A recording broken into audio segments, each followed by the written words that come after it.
À présent que nous avons en tête les étapes nécessaires au processus de terraformation de Mars, nous avons décidé de recréer ces conditions en laboratoire afin de prouver la faisabilité théorique du projet. D'où le nom que nous avons donné à notre expérience, terraformation en bouteille. Le matériel nécessaire est le suivant. Une lampe qui représentera pour nous le Soleil, une loupe qui symbolisera le miroir géant que les scientifiques désirent placer en orbite au-dessus des calottes martiennes.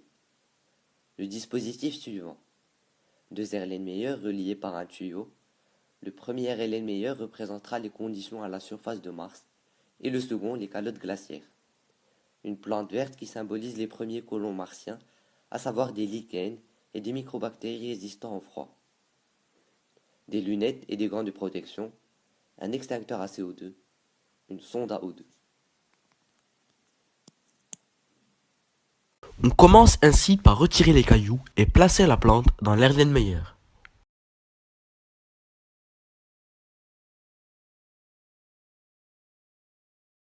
On s'équipe ensuite de gants en cuir par-dessus lesquels on porte des gants en laine afin d'assurer une protection optimale. En effet, la neige carbonique peut atteindre des températures allant jusqu'à moins 78 degrés.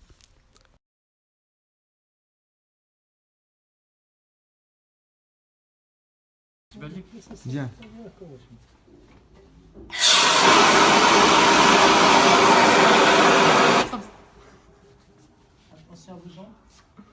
On enroule une thé d'oreiller autour de la bouche de sortie de l'extincteur et on laisse jaillir la glace carbonique pendant quelques secondes. La fumée que vous voyez est en fait de la vapeur de CO2. Elle est d'ailleurs très froide.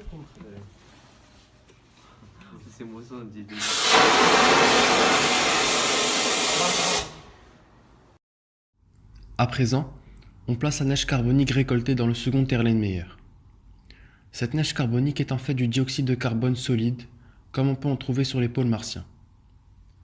À peine placé au sein du récipient, il commence déjà à s'évaporer. La pression augmente considérablement comme vous pouvez le constater. On a même eu besoin de recourir à de l'aide afin que le dispositif reste en place. Ceci est un très bon signe, car il s'agit exactement de l'effet recherché. En effet, en faisant fondre les calottes martiennes, le CO2 renfermé se libère et vient naturellement épaissir l'atmosphère, ce qui cause une augmentation de la pression à la surface et permet ainsi à l'eau d'exister sous sa forme liquide, ce qui n'est pas le cas actuellement sur Mars.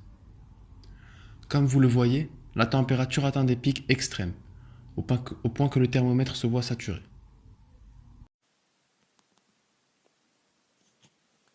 À l'aide de la loupe et de la lampe, on commence à faire fondre la glace carbonique, tout comme le ferait le miroir en orbite au-dessus des pôles martiens. Voyant que le processus prenait trop de temps et que le Soleil venait miraculeusement de réapparaître dans le ciel, on décida de se débarrasser de la lampe. La glace carbonique ayant complètement fondu et la plante ayant bénéficié de lumière, on passa à l'étape supérieure qui est celle de mesurer le taux et l'évolution de l'O2 au sein du premier Erlenmeyer. On constate, après de longues minutes d'attente, une augmentation de 3,5% du taux d'O2, ce qui signifie que l'expérience est réussie.